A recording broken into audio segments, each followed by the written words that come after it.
जय माता जी, जय श्री राम, जय हनुमान। आपण मानक आम चैनल माँ की शक्ति बाबा की भक्ति की स्वागत।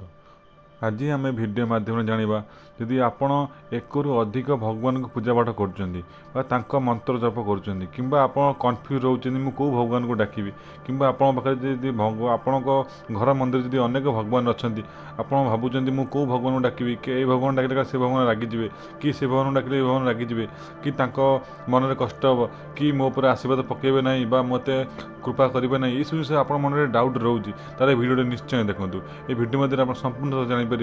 आपड़ कौ भगवान को पूजा करेंगे आपड़ किपरि पूजा करेंगे यदि आपण घर मंदिर अनेक भगवान रखिंट तार किपरि सब जिन पूजा करेंगे और क्यों भगवान को आगे पूजा करेंगे ये विषय संपूर्ण आज भिडियो माध्यम जाना यदि आपको भिडियो भल लगे तेज लाइक शेयर सब्सक्राइब करेंगे और अन्य मानक शेयर करेंगे तेज चलते भिडियो आरंभ करवा। जय श्री राम। अनेक भक्त अच्छा जी कि सब कन्फ्यूज रही था भगवान को पूजा करते कि मन में सब डाउट थाए कन्फ्यूज थाए आशंका थाए कारण पाखे गोटे भगवान न था पाखे चारि पांचटी भगवान था जेपरिक कौन भक्त यदि कौन इष्ट देवी यदि हनुमान बाबा हूँ हनुमान बाबा पूजा करें तो महादेव को पूजा करती दुर्गा माँ को पूजा करती जगन्नाथ भगवान को पूजा करती एमती समस्त भगवान रखती किंतु से भाई पारती जदि मुझे हनुमान बाबा को पूजा करें जगन्नाथ भगवान मो पर आशीर्वाद करेंगे कि माँ मो पर कृपा न करेंगे ये सब जिन माइंड सब चलता है कि ये सब जिन सल्यूसन थाए आप प्रथम भाव दरकार आप जो भगवान को डाकतु और आपण इष्ट देवी जी अर्थात यदि आपण इष्ट देवी है हनुमान बाबा तेणु हनुमान बाबा को आप निश्चय डाकिए प्रतिदिन डाकिए कौ दिन भी आप बंद करेंगे ना कारण आप इष्ट देवी हनुमान बाबा आपण भक्ति आप हनुमान बाबा कर सब आशीर्वाद आप अच्छी तेणु निश्चय आप डाकिए प्रतिदिन डाकिए कि आपरे आप पूजा पाठ आरंभ कले आप हनुमान बाबा पूजा पाठ आरंभ कर ही सबुदिन प्रथम डाक्चर माने पूजा आग निश्चय हम अर्थात आप कह गले जो पूजा पाठ कर इष्ट देवी प्रतिदिन निश्चय पूजा करेंगे तापर आप अन्य देवदेवी पूजा करेंगे जेपरिक आप घर मंदिर जदि हनुमान बाबा पूजा करुवा समय यदि आप कौन माँ को प्रतिमा की फटो आनती कि जगन्नाथ भगवान किसी फटो आनती कि महादेव का फटो आनती कि लक्ष्मी नृसिंह फटो आनती कि आप कन्फ्यूज होती मुझे कौ भगवान डाकी मो पाखे समय तो ना मुझे सब समस्त भगवान को पाठ करी मंत्र जप करी ये सब जिन आप माइंड में डाउट आसे कि सब मन रखता आपण इष्ट देवी अर्थात आपण कुलदेव देवता कि आपण ग्राम देवी यही भगवान का नाम निश्चय नियंतु प्रथम आप इष्ट देवी आप कुलदेव देवता आप ग्राम देवी यही तीन जन भगवान को माँ को नाम निश्चय ने यापर ही आप जो भगवान पूजा करेंगे जदि पूजा पाठ कर कन्फ्यूज रोचे सब मन रखता आप प्रथम निज इष्ट देवी जेहेतु आप हनुमान बाबा कथा कहूँ यदि आप इष्ट देवी हनुमान बाबा था निश्चय हनुमान बाबा को प्रतिदिन जप करेंगे नाम जप करेंगे मंत्र जप करेंगे चालीसा पाठ करेंगे किंतु आप भावुं मुझे समस्त भगवान फटो रखी मूर्ति रखी किपर पूजा करी कि आप सब मन आप इष्ट देवी को निश्चय पूजा करते और नाम नहीं पारे अर्थात जपरी पूजा हनुमान बाबा पूजा कर सारापर कहींपर ओम दुर्गाय नम जय जगन्नाथ जपरिक जय लक्ष्मी नाथाय नम बा जय सीताराम एमती आप ना नहीं पारे सब भगवान रखिए मैंने आप डाक्चर मैंने नाम निश्चय ने प्रतिदिन पूजा समय समस्त भगवान का नाम ने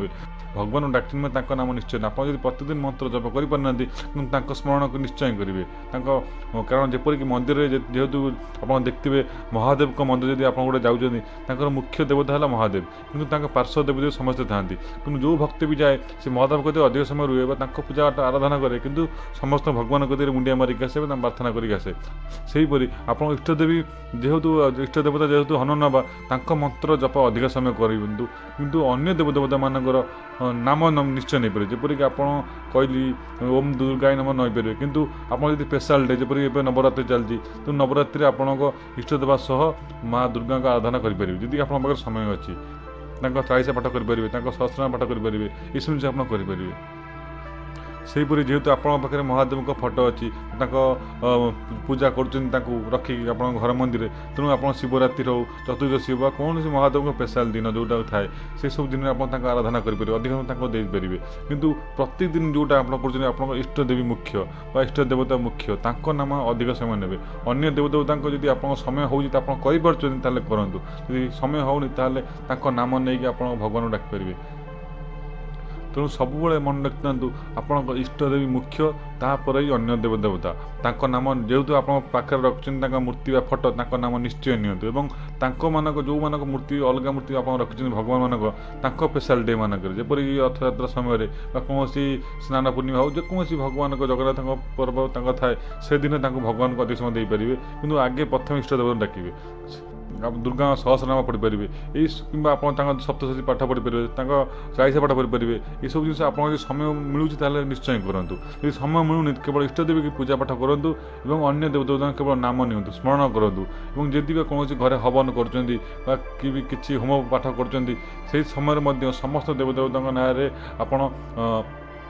ଆପଣ ଆହୁତି ଦେଇପାରିବେ। ଯେପରିକି ଓମ୍ ଦୁର୍ଗାୟ ନମଃ ସ୍ୱାହା, ଓମ୍ ଗଙ୍ଗଣପତି ନମଃ ସ୍ୱାହା, ଓମ୍ ରାମାୟ ନମଃ ସ୍ୱାହା। ଏମିତି ଆପଣ ସମସ୍ତ ଦେବଦେବତା ଆପଣଙ୍କ ଯେଉଁ ଭଗବାନଙ୍କ ରଖିଛନ୍ତି ତାଙ୍କ ନାମ ନିଶ୍ଚୟ ନିଅନ୍ତୁ। ସେହିପରି ଆପଣ ଯଦି କୌଣସି ଜାଗାକୁ ଆପଣ ଯାଉଛନ୍ତି ବା ଯେପରିକି ଆପଣ ଘର ଛାଡ଼ି ଅନ୍ୟ ଜାଗାକୁ ଯାଉଛନ୍ତି ବା କିଛି କାମରେ ଯାଉଛନ୍ତି, ଯଦି ଆପଣଙ୍କ ଘରେ କେହି ନାହାନ୍ତି ସଦସ୍ୟ ଭଗବାନ ପୂଜା ପାଠ କରିବା ପାଇଁ, ଆପଣ ଭଗବାନଙ୍କୁ କ୍ଷମା ପ୍ରାର୍ଥନା କରି ଭଗବାନଙ୍କୁ ସ୍ମରଣ କରି ଆପଣ ନିଶ୍ଚୟ କହିଦେଇପାରିବେ କି ମୁଁ ଏତିକି ଦିନ ରହିପାରିବିନି, ଭଗବାନ ମୋତେ କ୍ଷମା କରିବେ, ମୁଁ ମାନସିକ ପୂଜା କରିପାରିବେ। ଆପଣ ଯେଉଁଠିକି ଯିବେ ସଞ୍ଜ ସମୟରେ, ସକାଳ ସମୟରେ ଆପଣଙ୍କ ଘରର ମୂର୍ତ୍ତି ବା ଆପଣଙ୍କ ଠାକୁର ଘରର ପୂଜାକୁ ଆଖିରେ ମନେ ରଖି ସେହିପରି ଆପଣଙ୍କ ମଧ୍ୟ ସଞ୍ଜ ସମୟରେ ବା ସକାଳ ସମୟରେ ଯେଉଁଠି ବି ଥାନ୍ତୁ ମାନସିକ ପୂଜା କରନ୍ତୁ। ଭଗବାନ ନିଶ୍ଚୟ ଆପଣଙ୍କ ସମସ୍ତ ପୂଜା ସ୍ୱୀକାର କରନ୍ତି। ଏବଂ ଶେଷ କଥାଟି ହେଲା, ଆପଣ ସବୁବେଳେ ଗୋଟେ ଜିନିଷ ମନେ ରଖିଥାନ୍ତୁ, ଆପଣ ପୂଜା କରୁଥିବା ସମୟରେ ନିଶ୍ଚୟ ଆପଣ ଇଷ୍ଟ ଦେବତାଙ୍କ ପୂଜା କରିବା ସହ ଗ୍ରାମ ଦେବୀ ଦେବତାଙ୍କ ନାଁ ଏବଂ ଆପଣ କୁଳଦେବ ଦେବତାଙ୍କ ନାଁ ଏବଂ ଗଣପତି ବାବାଙ୍କ ନାଁ, ଏଇ ନାଁ ତ କମ୍ପଲସରି ଥାଏ। ସବୁବେଳେ ତାଙ୍କ ନାଁ ନିଶ୍ଚୟ ଆରମ୍ଭରୁ ହିଁ ନେବେ। ତାପରେ ହିଁ ଆପଣ ଯେଉଁ ଭଗବାନ ପୂଜା କରୁଛନ୍ତି ତାଙ୍କୁ ସମୟ ଅଛି ଯଦି ତାଙ୍କ ମନ୍ତ୍ର ଜପ ପାଠ କରିପାରିବେ, କିନ୍ତୁ ତାଙ୍କ ନାମ ନିଶ୍ଚୟ ନିଅନ୍ତୁ। ପ୍ରତିଦିନ ସମସ୍ତଙ୍କ ଭଗବାନଙ୍କ ନାମ ନିଅନ୍ତୁ, କାରଣ ଆପଣ ଯେହେତୁ ତାଙ୍କୁ ସମସ୍ତଙ୍କୁ ଡାକିକି ଆପଣଙ୍କ ଘରେ ରଖିଛନ୍ତି, ତେଣୁ ତାଙ୍କ ନାମ ନିଶ୍ଚୟ ଭଗବାନଙ୍କ ନିଅନ୍ତୁ। ଅନ୍ୟ ଜିନିଷଟା, ଯଦି ଆପଣ କୌଣସି ଭଗବାନ ପୂଜା କରନ୍ତି, ଯେପରି ହନୁମାନଙ୍କୁ ପୂଜା କରୁଛନ୍ତି, ଦେଖିଲେ ଆପଣଙ୍କ ଜୀବନ ଦୁଃଖ କଷ୍ଟ ହେଉଛି ବା ଆପଣ ସେସବୁ ଜିନିଷ ପୂଜା କଲା ପରେ ମଧ୍ୟ ଆପଣଙ୍କ ପ୍ରୋବ୍ଲେମ୍ ସଲ୍ଭ ହେଉନି, ତାପରେ ପୁଣି ଆପଣ ଦୁର୍ଗା ମା'କୁ ନେଇ ଆସୁଛନ୍ତି, ପୁଣି ତାଙ୍କୁ ପୂଜା କରୁଛନ୍ତି, କିଛି ଦିନ ଯଦି କିଛି ପ୍ରୋବ୍ଲେମ୍ ସଲ୍ଭ ହେଉନି ଆପଣ ସବୁଠୁ ମହାଦେବକୁ ନେଇ ଆସୁଛନ୍ତି। ଏଇସବୁ ଜିନିଷ ଭୁଲ ଜିନିଷ। ଆପଣ ସବୁବେଳେ ଗୋଟିଏ ଭଗବାନଙ୍କୁ ଇଷ୍ଟଦେବୀ, ଯିଏ ଆପଣଙ୍କ ଇଷ୍ଟଦେବୀ, ତାଙ୍କୁ ଭରସା ରଖନ୍ତୁ, ବିଶ୍ୱାସ ରଖନ୍ତୁ, ଭକ୍ତି କରନ୍ତୁ। ଯଦି ଆପଣ ଏମିତି ବାରମ୍ବାର ଭଗବାନଙ୍କୁ ବଦଳିବେ ତାହେଲେ ଏହାଦ୍ୱାରା ଆପଣଙ୍କ ଜୀବନରେ କେବେ ବି ଉନ୍ନତି କରିପାରିବେ ନାହିଁ। କେବେ ବି ଆପଣ ସେ ଭକ୍ତି ପାଇପାରିବେ ନାହିଁ, ଭଗବାନଙ୍କ କୃପା କେବେ ପାଇପାରିବେ ନାହିଁ। କୌଣସି ଭଗବାନ ଆପଣଙ୍କ କଥା ଶୁଣିବେ ନାହିଁ। ସବୁବେଳେ ଗୋଟିଏ ଭଗବାନଙ୍କୁ ଧରନ୍ତୁ ଏବଂ ସବୁ ଭଗବାନଙ୍କ ଆଶୀର୍ବାଦ ନିଶ୍ଚୟ ପଡ଼ିବ। ଯଦି ଆପଣ ହନୁମାନଙ୍କୁ ଡାକୁଛନ୍ତି, ଦେଖିବେ ଆପଣଙ୍କ ସମସ୍ତ ଦେବଦେବତାଙ୍କ ଆଶୀର୍ବାଦ ନିଶ୍ଚୟ ପଡ଼ିଥାଏ ଆପଣଙ୍କ ଉପରେ। ତେଣୁ ଆପଣ ଯଦି ଭକ୍ତି କରୁଛନ୍ତି ତାହେଲେ ଆପଣ ଏଇସବୁ ଜିନିଷ ନିଶ୍ଚୟ ଜାଣିପାରୁଥିବେ। ଯଦି ଆପଣ ହନୁମାନଙ୍କୁ ପୂଜା କରୁଛନ୍ତି, ଦେଖିବେ ଆପଣଙ୍କ ସ୍ୱପ୍ନରେ ସମସ୍ତ ଭଗବାନ ନିଶ୍ଚୟ ଦର୍ଶନ ଦେଇଥାନ୍ତି। ତେଣୁ ଆପଣମାନଙ୍କୁ ଯଦି ଭିଡ଼ିଓଟି ଭଲ ଲାଗିଲା ତେବେ ଲାଇକ୍, ସେୟାର, ସବସ୍କ୍ରାଇବ୍ କରିବେ ଏବଂ ଅନ୍ୟମାନଙ୍କୁ ସେୟାର କରିବେ। ତେବେ ଆଜି ପାଇଁ ରହୁଛି, ଆପଣଙ୍କ ଦିନରେ ଭଲରେ କଟୁ। ଜୟ ଶ୍ରୀରାମ।